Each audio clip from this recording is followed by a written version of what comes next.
The ink trembled under Javier Ortega's hand, a tiny quiver that felt like a betrayal.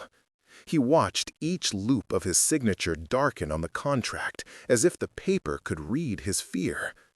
Across the mahogany table, Isabella Moretti did not flinch.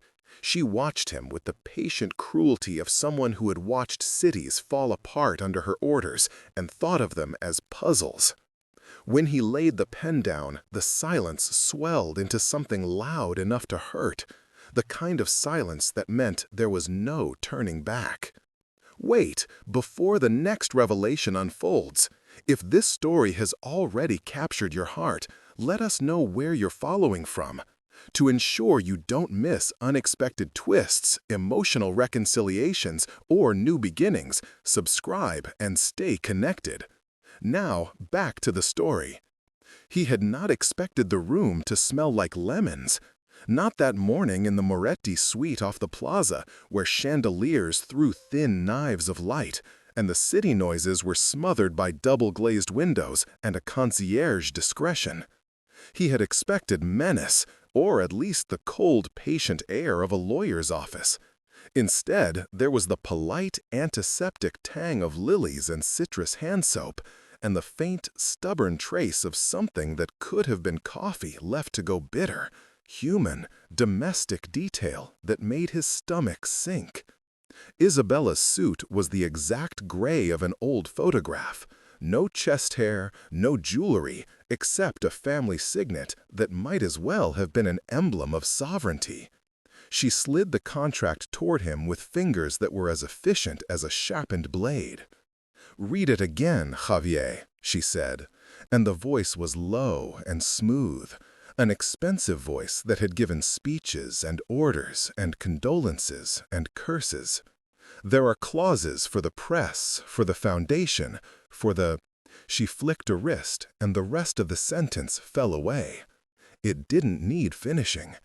He did not yet know how many things in her life that gesture erased with the same economy. He read because he couldn't not read. 71, the papers said. Widow, they confirmed. A philanthropist with scaffolding of shell corporations and a legal team that moved like chess pieces. She was 30 years older than his mother, 47 years older than him, and she had the kind of past people whispered about in the same breath as they praised her donations to hospitals. To most of his neighborhood, she was a ghost in a headline.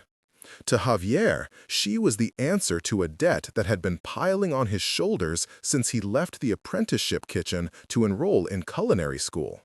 $33,000 in student loans, interest eating his future.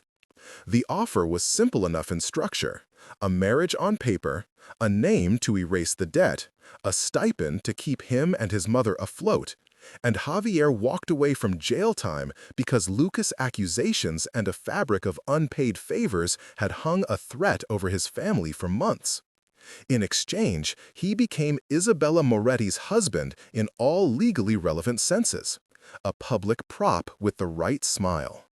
He had agreed because his mother needed insulin and rent, and because the culture in his block meant pride was a luxury they could not afford. He had agreed because the culinary apprenticeship had always felt like water he had to learn to hold. Without the loans, he would never run a kitchen that served the barrio or fold his abuela's recipes into a menu that tasted like home. He had agreed because, for all his youthful stubbornness, he knew when desperation closed in on a person the way cold hands close on a wrist. Isabella tapped the contract with a manicured nail. "There will be no interviews about my business. You will attend the gala on Tuesday. You will meet the trustees. You will learn to smile when cameras look for us. In 3 years, you may petition for divorce if you choose. Until then, you will hold my name and my protection." He pictured himself in headlines. "Poor student marries Mafia Donna." He pictured his mother's face when she learned. He pictured his friend's pity.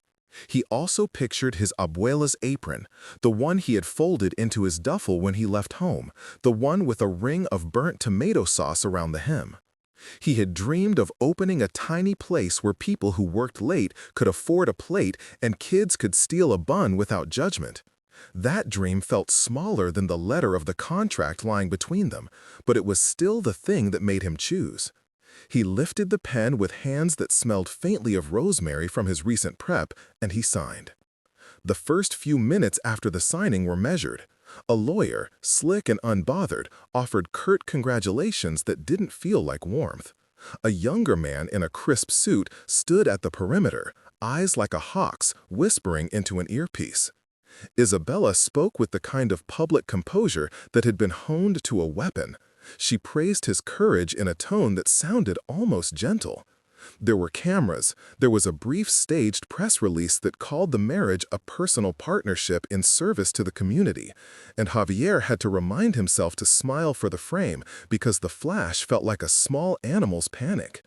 He left the suite with a check for $15,000 and a file of instructions that might as well have been a manual on how to perform as a figurehead. He felt light for the first time in a long while. The debt numbers in his head shifted into a shape that could be lived with. But lightness didn't last. By the time he reached the lift, two men in black coats stepped out from the shadow of a staircase, and the younger man, Luca, who had been watching from the room, caught up to him. Up close, Luca's face had a map of scars and ambition. He was a capo whose tattoos were younger than Javier's life. He had the look of someone who fed on suspicion. "You think this is simple, boy?" Luca hissed, not on the record, but close enough to be a threat. "You think our business smiles for press and calls it charity?"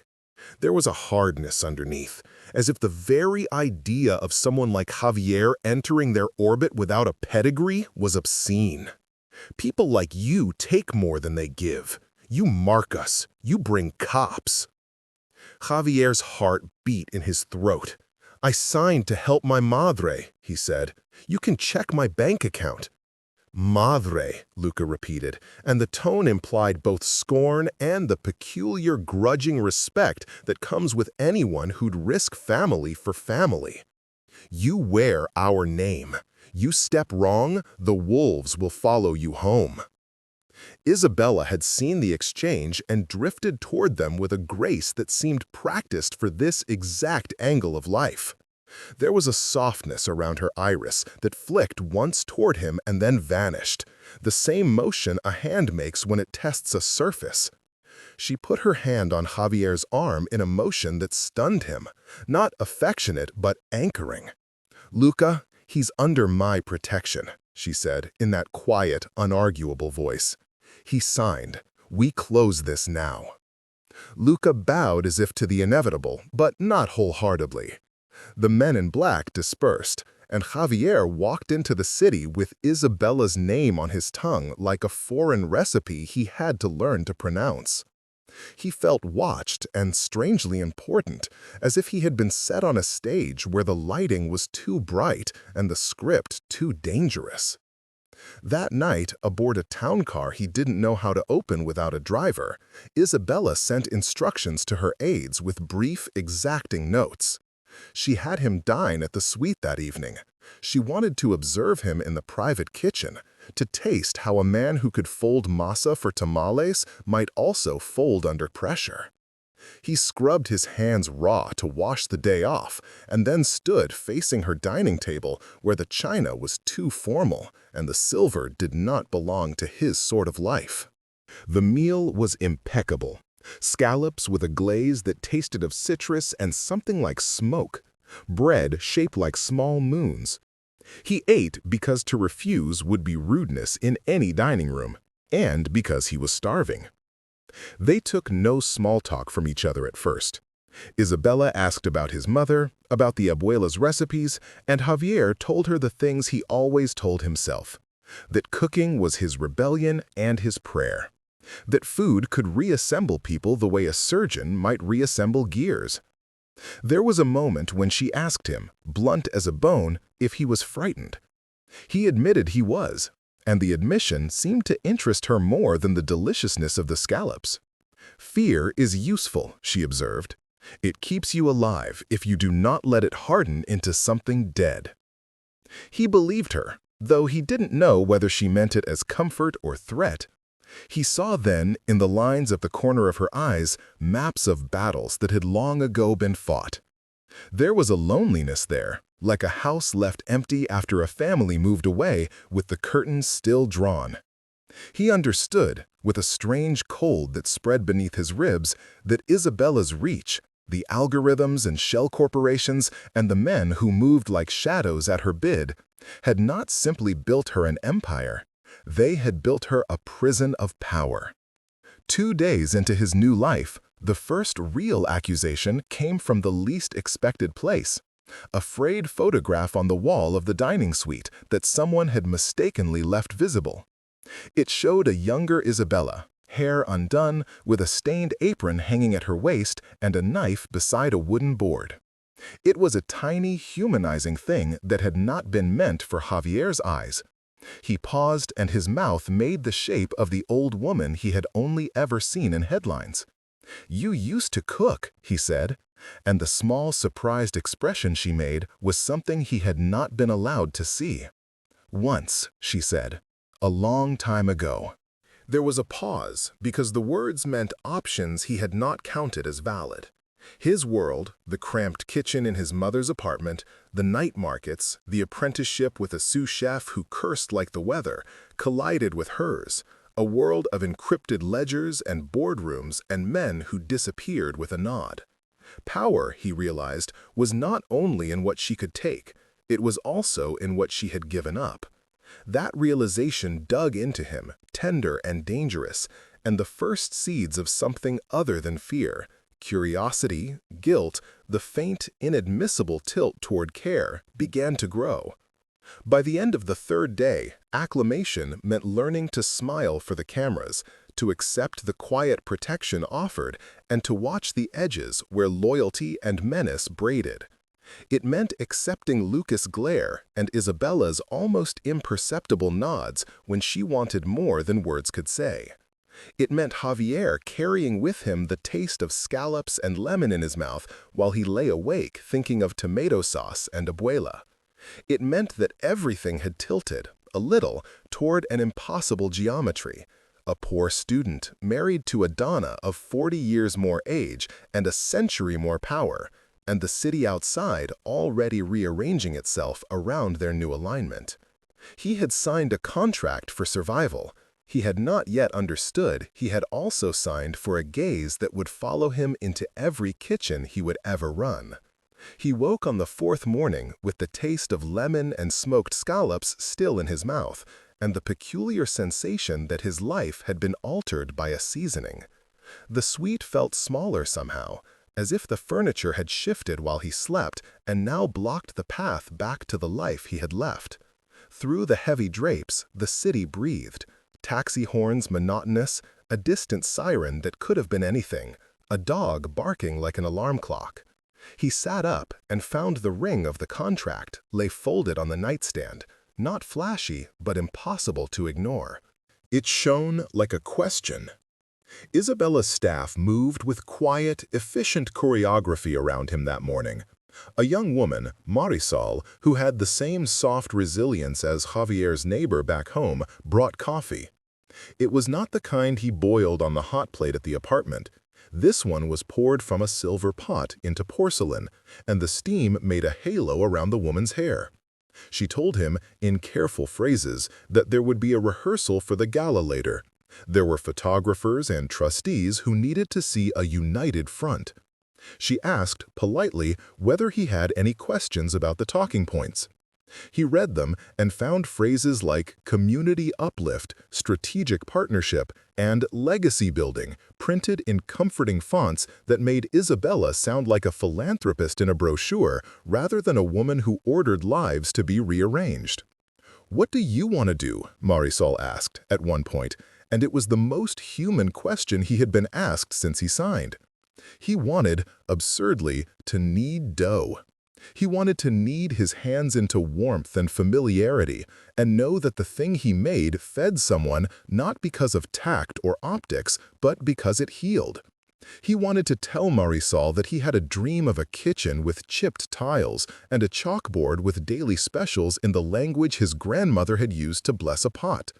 He wanted, too, to tell her that he was afraid of what the name he carried could force him into.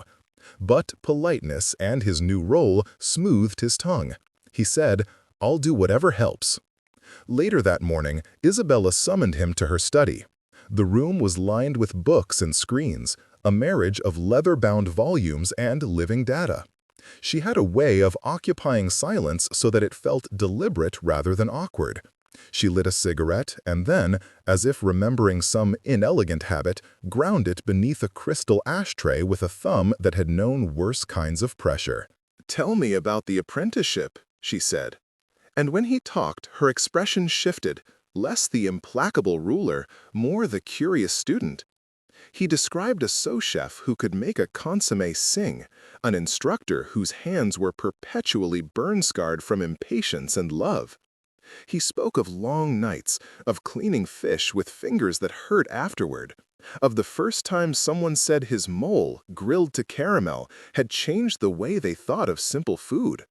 The more he talked, the softer she seemed, as if his words were saline drops on something that had been irritated too long and needed healing.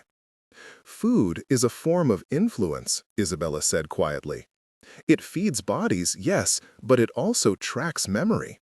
People seat themselves in rows of your flavors and remember a world you can build for them. Do not underestimate the power in that." He had not expected to receive a lecture on soft power, and the unexpectedness reached into him and uprooted something protective. "Will you—" he started, then stopped. The question he meant to ask hung like a curtain between them. "Will you let me be myself? Will you make me perform until I am only the echo of your image?" He couldn't bring himself to finish. Admission felt like treason.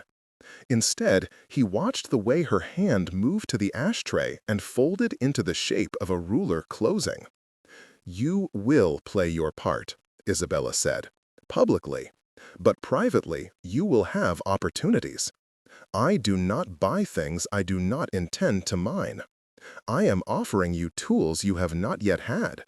A kitchen, capital, connections. Whether you become a puppet or a partner depends on your choices." That afternoon, Isabella arranged for him to meet the head of the Moretti Foundation, a sharp woman named Elena who smelled of bergamot and had a smile like an audit. They toured a community food program that Isabella funded, where children with smear-painted faces pulled at soup ladles and volunteers rotated shifts like a clock. Javier moved through the kitchen like a returning son. His hands remembered the rhythm of service and the careful choreography of feeding people in quantities large enough to matter. He found a teacher in a volunteer cook who complimented him on his knife skills. The woman had a wrist that told him she had carved her own life and was gentler than fate required. Watching his ease in that smaller, messier kitchen, Isabella's face relaxed into something almost like permission. But the day had edges. At the end of the tour, as volunteers were wiping down counters and the day blurred into a warmer dusk, Luca cornered Javier in the supply closet. He slammed the door softly, and there, between stacked cases of canned tomatoes and boxes of gloves, he spoke a threat that had the intimacy of a confession. "You were with an app company," Luca said, and the names he dropped were small but specific, the sort of details that make you feel exposed like a damp shirt. "Before this, they cleaned money for us once. People at that office are dead now. You crossed our path." Javier felt the air leave his lungs. He had worked briefly at a cybersecurity startup to pay a rent spike. He had left because the work smell didn't agree with him, the smell of too many screens, too little sunlight. He had not known the startup's later tangle. He had not known they had laundered funds for fronts he'd never imagined. In truth, he had been proud of the small code they'd written to protect whistleblowers. He had not anticipated the algorithm would become a laundering instrument. Luca said nothing more, but the closet leaned coldly around him like the cuff of someone else's arm. "You're lucky Isabella chose to shield you," Luca added. "But luck is a thin thing. It cuts." He left with a click that sounded like a deadbolt. Javier sat on a crate of plastic cups and pressed his palms to his face until the room blurred. He had stepped into a labyrinth, and every corridor smelled faintly of tomatoes and gunpowder. As the days folded into one another, Javier learned the strange etiquette of being both protected and suspected. At the gala rehearsal, he was coached by a PR man to laugh at specific points, to incline his head as if humility were a gesture of class. At the trustees' luncheon, he listened to humanitarians argue about earmarks and tax shelters with the same calm ferocity he used for brazing. He smiled for photographs until his cheeks ached, and it became difficult to remember which smile belonged to him. Isabella watched it all from across rooms, like a conductor marking the failures. She corrected his posture once. She corrected a joke he made about Abuela twice.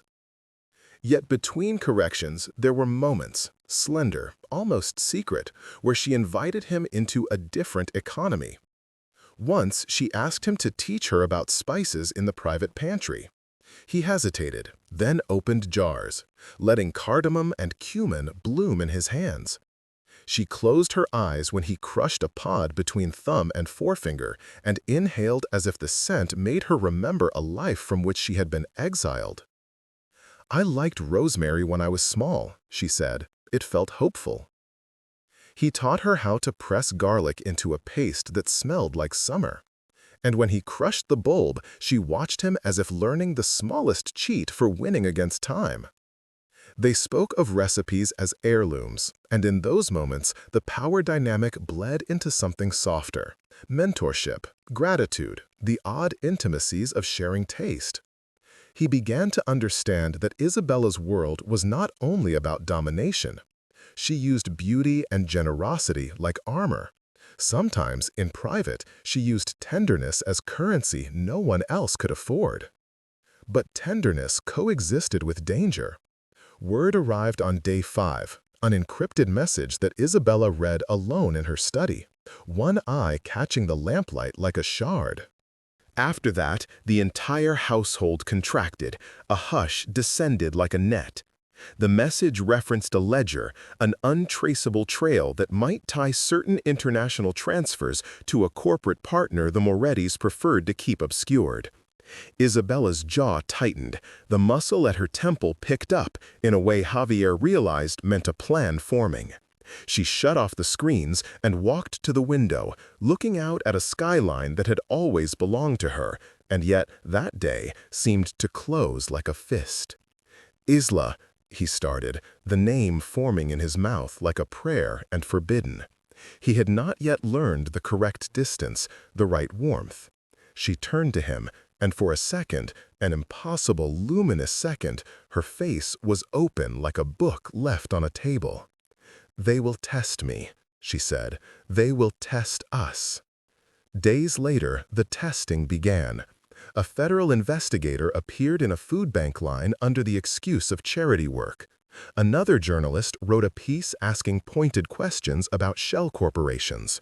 Anonymous emails circulated like blight, suggesting that Javier's past in tech was more entangled with money laundering than the surface reflected.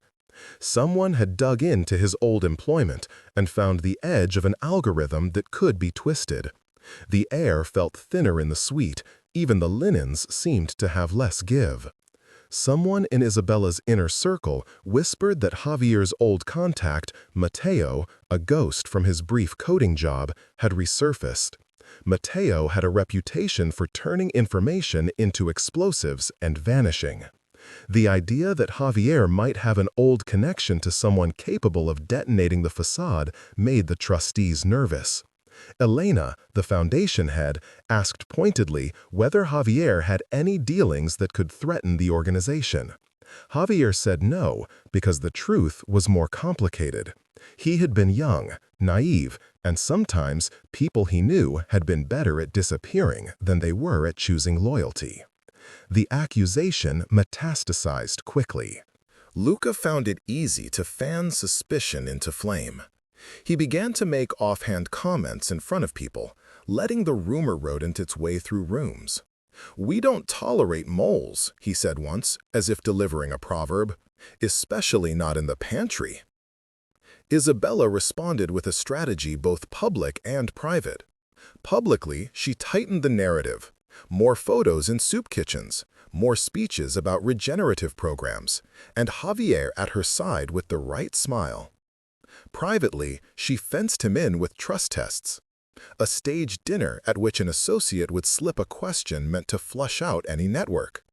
An invitation to travel with a lieutenant to see a rural donation program that was actually a loyalty assessment. Each test was a narrowing doorway. Each test taught Javier how malleable his body had become to scrutiny, how every gesture could be interpreted as altruism or conspiracy. He began to feel like an actor under a harsh, unblinking lamp. At night, his dreams mixed abuela's tomato sauce with lines of code and documents stamped confidential. He woke sometimes with his fingers forming the shape of a knife, a reflex memory from chopping onions and from the political gestures of men who slit throats with calibration. The learning curve was brutal. Yet with each test, Isabella watched him closely, not with the impatience of a manager checking a subordinate, but with an odd, increasing investment that looked almost like care. She asked questions that probed not his loyalties, but his fears. "What do you lose if people discover the truth?" she asked one night, her voice worn threadbare by worry. He listed things: the opportunity to open his restaurant, his mother's privacy, his own naive belief in clean boundaries. As he spoke, he noticed how her hands hovered near his, waiting for some small permission to close. The fifth day ended with a new threat, a ledger, partial and deliberately leaked, pointing to a series of transfers that could be traced through an intermediary with Javier's old startup. The leak was sloppy enough that it had the stench of manipulation. Someone wanted a scapegoat. The Moretti circle convened in the study, faces lit by screens, maps and ledgers spread like battlefield plans. Javier stood in a corner, feeling the eyes on him like weight. He wanted, with a sudden, animal yearning, to run home to the apartment and press his forehead into his mother's shoulder and tell her to stop worrying about bills. He wanted to be small and safe. Isabella's voice cut through the hum. "If they choose you as a martyr to burn, they will not understand what they are burning," she said quietly. "They will think they have untangled us, but they will have only cut away one fruit from a tree. The roots remain." Her words were either comfort or counsel for a future he could not yet see. He felt, more keenly than before, the tilt toward a choice, whether to fight the narrative for a life he dreamed of, or to protect someone whose hands had shaped cities, perhaps at the cost of his own. The ledger sat like a bruise on the table between them as the night folded into a wary silence. Javier's palms were slick. He clutched them together until his knuckles blanched. Outside, the city carried on, indifferent and loud. Inside, in the suite where chandeliers cut the sky into small shards of light, the two lives intersected and began to pull like opposing tides. He had signed a contract. He had not yet signed his soul. But the ledger had arrived like a tide making a claim. The pull it exerted would not be gentle. The ledger arrived on day 6 like a thing with teeth, printed on cheap paper and slid under the study door in a packet so obvious it could have been ceremonial. Isabella did not open it immediately. She held it between 2 fingers, as if weighing the paper's temperature, as if testing whether the ink would burn. Javier hovered near the doorway because the house's geometry had become a set of corridors that directed him like a nervous servant. He should not have been there. He knew the rules. Yet he could not help himself.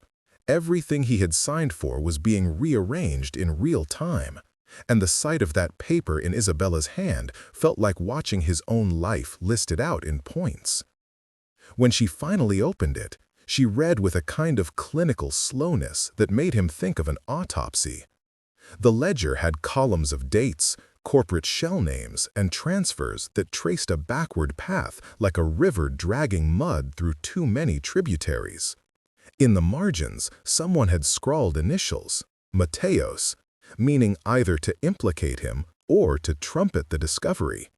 It was pornography for an enemy, just enough truth to inflame, not enough to absolve. "You knew we had enemies who would do this," she said after a long time, her voice the same low instrument as always, but with a tremor he had not heard before. "You knew this could happen." He had known in the abstract. He had not known the ledger would name names that brushed his past like a brush against skin. He had not known the specific dates when he had been working late at the startup, drinking cheap coffee and making small, earnest scripts to detect breaches. He had known nothing of laundering. The ledger did not care about earnestness. It cared about associations, and associations in this world often sufficed as cause. Isabella closed the packet with the kind of finality that made the room seem smaller. "Someone is trying to force our hand," she said. "They want a display, a fall." Javier felt the space between his lungs thin. He began, but the gesture of denial felt childish in a room filled with people whose gestures conjured consequences. He had been invited into a system that knew how to pretend virtue in order to survive scandal. He had not understood how quickly that gesture could be turned into a scaffold. The next morning, the papers had already started to flirt with the leak. An online outlet, slick, predatory, ran an oblique piece. Allegations surface linking Moretti philanthropy to questionable transfers. The story didn't name Javier, but the insinuation was sharp, and the more it circulated, the more the Foundation's board called for damage control. Elena wanted a press conference. Luca wanted an immediate public apology and for Javier to step back from the Foundation events. Others wanted a scapegoat. They smelled weakness and hunger in the group, like a pack smelling blood. Isabella called a meeting. It was less a meeting than a war council. Lieutenants, legal counsel, the head of security with the square jaw that looked like it had been chiseled rather than grown. They sat around a table layered with maps, laptops, and the ledger like a pestilent offering. Javier was given a chair at the end of the table, as if he were an extra piece in an elaborate board game. "Either this man confesses to a role in laundering, or we provide a narrative that changes the frame," Elena said crisply. "We control optics. We erase ambiguity." "And if he doesn't?" asked the security chief, the implication dark as a closed door. Then Luca leaned forward, finger steepled into a dagger. "If the ledger stays as is, we need someone expendable, someone who can take a fall and keep the roots intact." He looked at Javier the way a man decides which branch to break to save a tree. Time slowed. Javier's head filled with a rancid perfume of fear. "I didn't," he started, and the room seemed to draw a breath at the sentence he could not finish. He could have told them about the startup's culture of work and late nights. He could have told them about Mateo, only in passing, a guy with a wild grin who liked to disappear. He could have lied or told the truth. He tried both and stumbled. Isabella's gaze cut across the room and landed on him like a verdict. "You are not expendable," she said. The words were iron and balm at once. They steadied him, but they also revealed a calculus he had not imagined. Not expendable because he served a function she deemed useful, or not expendable because she was not willing to sacrifice him without cause. There was a look in her eye, something like a ledger of memories where people were scored, and he saw his number there, lower than he might have expected, but present nonetheless. Someone whispered the word mole like a rosary. Someone else suggested a private deniability operation, a staged evidence drop that would make the ledger look like forgery. The legal counsel advised caution. It was a bad era for sloppy crimes. If the feds sniff a pattern, she said, they will come down with subpoenas and the foundation will be irreparably harmed. Isabella's mouth thinned. She rose and paced, her silhouette a column of precise gestures. "We have two options," she told them. "We can let them frame us and pick low-hanging fruit, or we can cut the rotten branch and rebuild trust on the terms we choose." She stopped by the window, and for a moment the lights of the city seemed to recognize her presence and dim in deference. "We choose how we are seen." Javier realized then what choice meant here, a political decision about whether he would be turned into a public martyr for the family's continuity. His ears rang with the idea. No one asked for his consent to that calculus. Consent, in this world, had a particular shape. It's given when it is convenient, not when it is necessary. After the meeting, Isabella found him in the pantry, the room where he'd been comforted by spices and allowed to teach Donna how to crush garlic. She was quiet. Her eyes were softened with something like fatigue or sorrow. "I will not let them burn you," she said. "But you must understand, protection is not a velvet glove. It is a set of expectations, and expectations will be enforced." He heard in her the same voice that had told him fear was useful. Only now, fear felt like a razor and a refuge at the same time. "What do you want me to do?" he asked. "Tell me everything," she said, "and do not keep anything in the corners of your past. Secrecy is what will get you killed." He told her then, halting at first, and then with the flood of a man who had kept small lies for survival and now found the mirror had turned on him. He told her about Mateo, the smoky laughter, the nights debugging code over greasy sandwiches, the pride in creating an algorithm that flagged anomalies. He told her how naive had been to imagine code as a neutral tool, how people could feed intention into a machine like salt into a stew. He told her, with a tremor, about the day Mateo vanished and left a trembling phone and one message that said only, "Watch the ledger."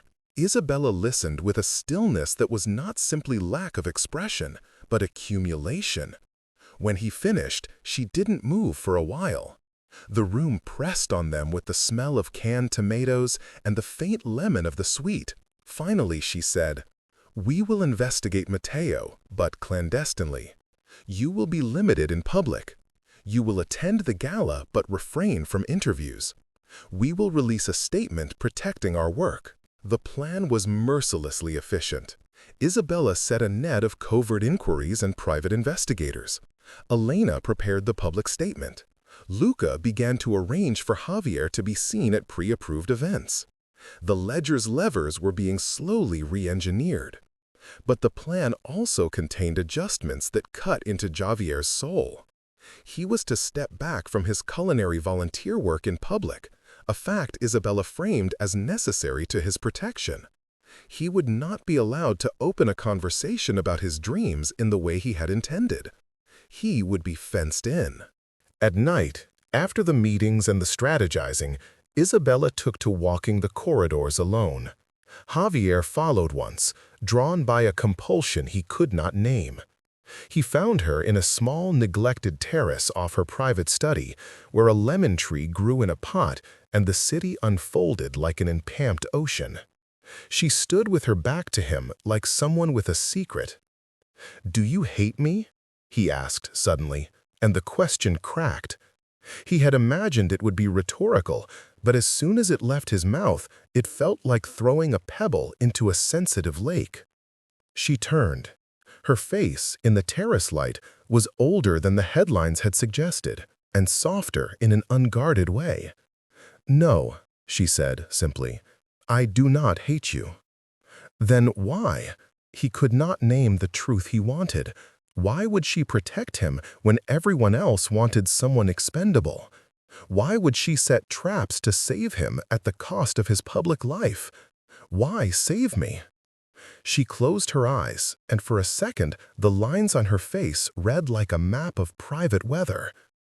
Because sometimes you see a thing that could live, and you choose to keep it alive," she said. "Because your hands make food that could feed more than our optics. Because you remind me of something I once thought I could be. And because protection is not the same as possession." He tried to understand that answer. It hovered between solace and command. He had signed for survival, and now he was being given a salve that also held an instruction. In the days that followed, the fracture lines widened.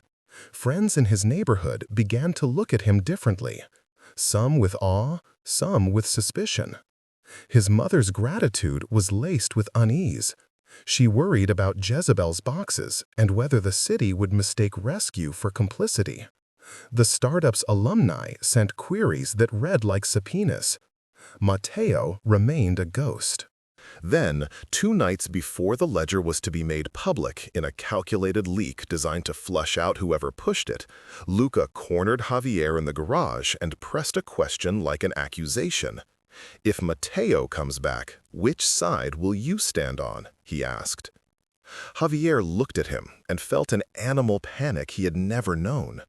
He realized he could not answer without betraying someone he had loved, a friend who had only ever wanted to expose wrong.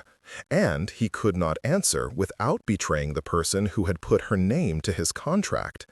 He understood suddenly that secrecy and power made impossible choices that could shatter people into pieces. He could not finish. The word sank.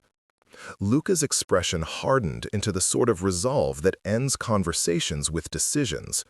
"Remember," he said, "we do not live in stories where the poor man always gets the cake." The words were a challenge and a promise. The ledger continued to pulse like a rumor in the city. Every time Javier walked through a public garden or through the soup kitchen, he felt as if someone had slit the fabric of life and put an eye through the hole. People noticed him. Cameras noticed him. The world of headlines was allergic to nuance. On the last night of the act, as he lay awake with the sound of horns and far-off sirens composing a score he did not know how to dance to, he found himself thinking of Isabella's apron, of the woman with a knife on a wooden board. In that image, the world rearranged itself, and for the first time since he had signed his name into a contract that had seemed like survival, he saw the possibility that the woman who ruled with steel had once also known tenderness. The realization did not lessen the danger. If anything, it made the choices sharper. To protect her would mean complicity in an apparatus he had not chosen. To expose her could mean saving others, but likely losing himself and his mother to a storm he could not weather. Isabella's intentions, folded into protection and command, and a sudden, baffling kind of guardianship, had opened the door to new fractures.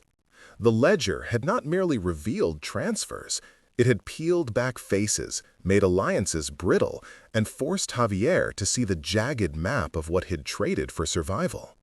The fractures were not just in power and public image, they were inside him, too, between the kitchen he loved and the politics that could make his hands instruments of a machine he loathed. The night closed over the city like a shout muffled by curtains.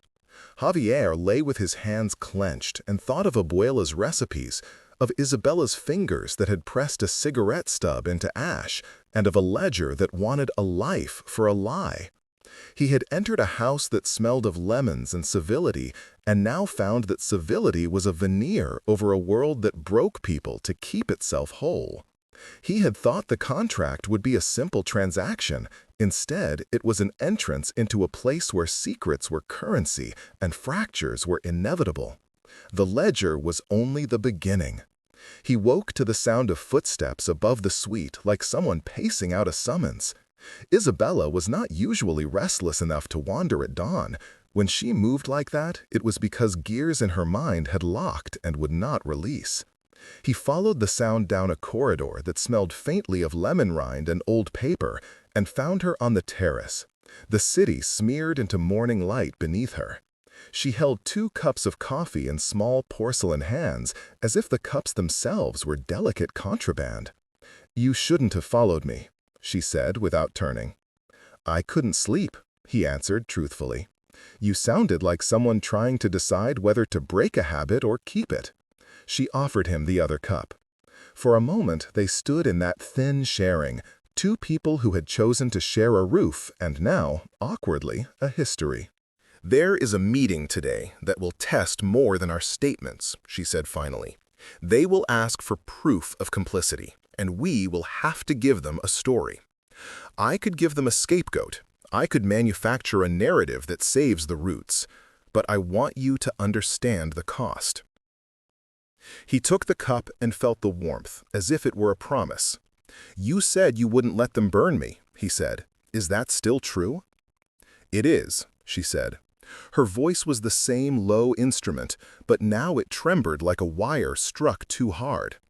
"But protection is a ledger with 2 columns, what I shelter and what I require.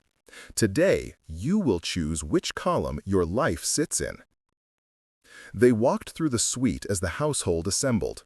Men and women who had always sliced danger into tidy portions now looked like surgeons waiting for a body to open.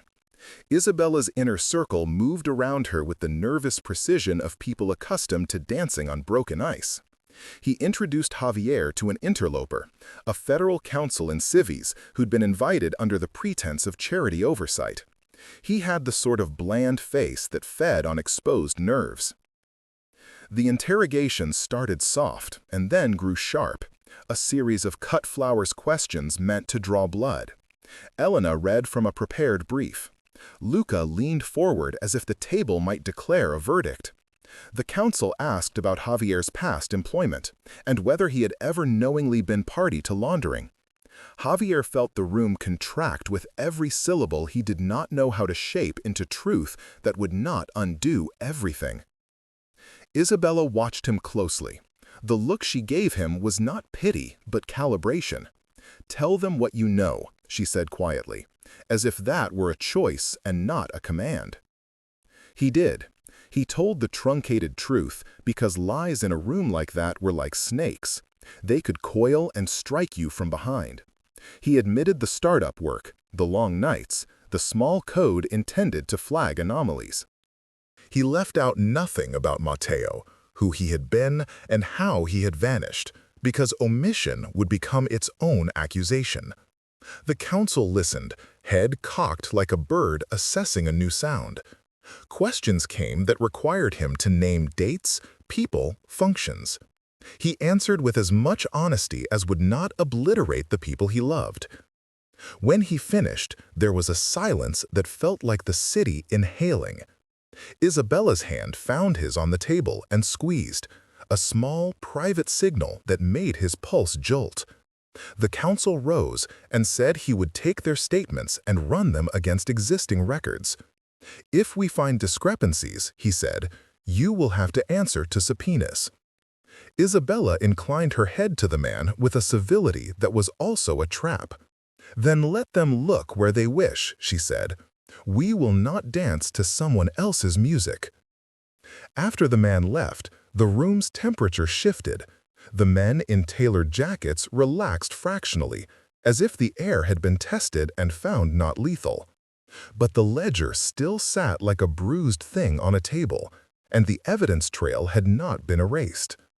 Isabella moved then with a speed that made Javier dizzy. Calls, covert inquiries, a network of old favors summoned like a trained hound. He watched her orchestrate the counterplay, a hack to test the ledger's metadata, a quiet bribe to a friendly discrediting piece, a whisper of leverage pressed against a solicitor's known vice. It was both beautiful and terrifying to watch. She guarded him with the same ruthless elegance she had used to command boardrooms and paramilitaries alike. But with each shield she raised, she also tightened constraints. No public interviews, no unmonitored contact with his old colleagues, and most painfully, a temporary severing from the volunteer kitchens he loved. "Visibility is vulnerability," she told him. "You will be safe in absence." He agreed because he was grateful and afraid, and because his mother needed the safety net he had braided with his signature.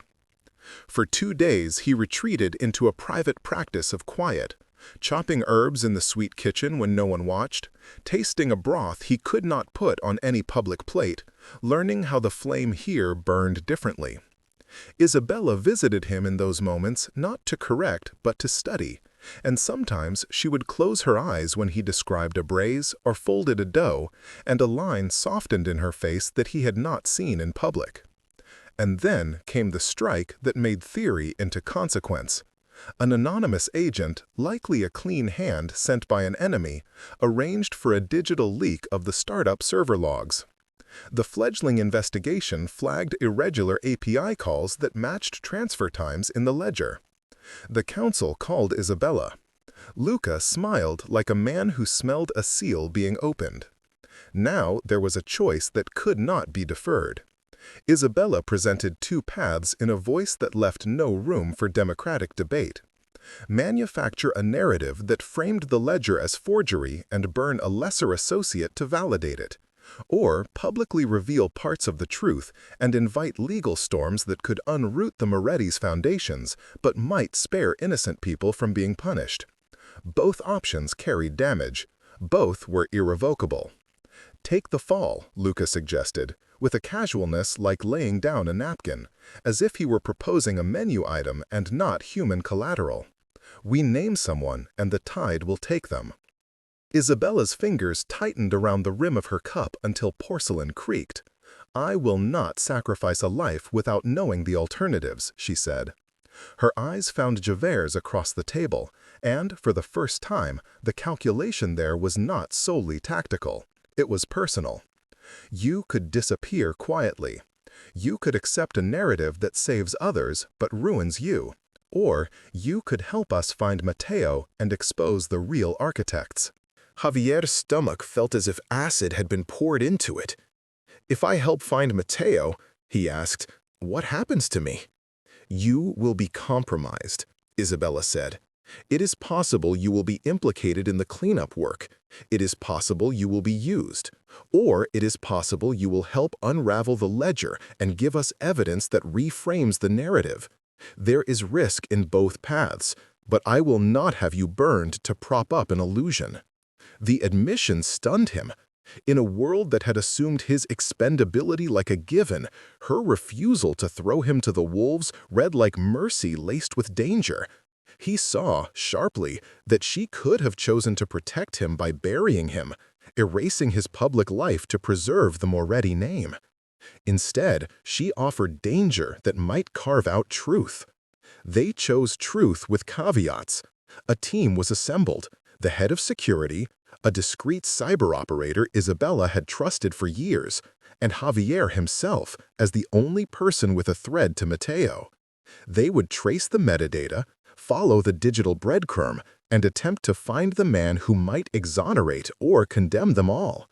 The work required Javier to enter the old world he had thought left, the startup's ghosted chat rooms, private forums where hackers traded favors, a dark web alley where nicknames were currency. He moved through it like a man re-entering a place he had once loved and left, and every login felt like a confession. As they worked, Isabella did something that startled him. She took him into her old archives, paper trunks full of faded menus, receipts, notes in a handwriting gentler than the signatures that ruled courts. She opened a trunk and produced a knife-stained apron, the same one he'd glimpsed in the photograph, softer now than memory suggested. "I used to cook because the world needed feeding," she said. "I still cook in the ways I can. Help me find Matteo. Help me make right what crooked hands have turned." Javier touched the apron as if it were holy cloth and felt the fabric of her life fold under his fingers. Their plan to find Matteo became, impossibly, a map toward mutual salvage. For him, a chance to prove the truth of his intentions. For her, a path to reclaim agency without destroying someone she had newly deemed worth keeping. They worked through nights, side by side over screens, tracing IP ghosts and sifting through server logs. Isabella, who had built empires out of fear and finesse, learned the awkward patience of waiting for code to cough up its secrets. Javier, who had once been a small cog in a city of scripts, felt himself rewritten by the act of choosing to fight rather than to flee. On the third night of the hunt, they found a sliver of signal. A server pinged from an IP registered to an address near the industrial docks, a place where Mateo had been known to lay low. The excitement in the room was immediate, electric, but under it pulsed a darker current, knowledge that finding Mateo could mean salvation or an explosion. Isabella looked at him then, the city lights carving her profile into relief. This is the point where you decide if you will be a man who accepts the cost of the world as it is, she said softly, or a man who chooses to try to change it. He thought of his mother, of Abuela's apron, of the possibility that his hands could be used to either ruin or heal. He thought of Isabella's hand on his, of the rare look she had given him when she refused to let him be scapegoated. In that slender, terrible hour, he stepped forward, not as a puppet, not as an instrument, but as a person, saying yes to danger, because love, sudden and complicated, had shifted his risk calculus. Then we go find Mateo, he said, and we pull the thread all the way through. If it ends me, then at least I will have ended for what I believed in. She did not speak for a long time. Her face was unreadable, a ledger shifting under a pen. Then she moved close enough that their shoulders brushed, a small intimacy after a day of strategizing like war. If it ends you, she said, I will spend the rest of my life unmaking the reasons we thought that was necessary. He wanted to laugh, to cry, to ask whether that was an oath or a threat. He settled for pressing his palm to the porch rail until his knuckles whitened. Outside, the city blinked like a jury. Inside, their alliance hardened into something fierce and tender. Two people choosing a storm together, stakes set high enough that either of them might be consumed. They turned their faces back to the screens and to the plan, and for the first time since the ledger had arrived like a guillotine, Javier felt something like agency rise in his chest. Isabella, who had once ruled by erasure and order, had offered him a dangerous kind of trust. In return, he offered his knowledge and the reckless courage of someone who believed food and truth could both save and damn. The decision to hunt Mateo was a binding of loyalty, of love in its rawest, most illogical form, and the hunt would demand sacrifices neither could yet imagine. The city had learned to breathe around them differently. The ledger had been unraveled, not by spectacle, but by stubborn, quiet work. Server traces followed like breadcrumb trails. An old accomplice confronted in a rusted warehouse and then carefully led to testify. A journalist persuaded to look at metadata instead of headlines. Mateo turned out not to be a theatrical villain, but a frightened man who had been traded on promises he didn't understand. He cried when Javier found him. His hands trembled like someone who had burned himself on hot oil and kept returning to the stove anyway. The evidence they pulled, threaded with Mateo's confessions and the time-stamped code Javier alone could explain, loosened the ledger's chokehold on the Moretti name. It did not absolve the family of everything. There were fines, settlements, and the ugly public reckonings that come when money and morality collide. But it redirected blame enough that a sacrificial narrative was no longer the simplest option. The price was real. Javier's public path narrowed. His volunteer hours were kept private, and the restaurant dream stalled while legal filters ran like a cold season. Isabella paid fines with a smile that never reached her eyes, and testified in ways that acknowledged culpability without surrendering the family's core.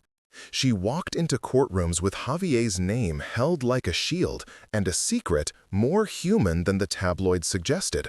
She had spent the last of her undivided strength on keeping him whole. The foundation reorganized under stricter oversight, and Elena, ruthless but steady, stayed to shepherd programs that Javier could one day inhabit again. Between legal meetings and late-night server dives, there were smaller salvations. Isabella kept teaching him to fold dough in the quiet pantry, and he taught her how to coax broth into remembering a childhood. They argued about ethics and recipes, about whether a life could be rebuilt after a ledger tried to define it. Sometimes they held hands in public, controlled, brief, and other times they drank burnt coffee on the terrace and let conversation unspool into confession. Isabella grew softer around the edges, not less formidable, simply humanized by having been needed and not only obeyed.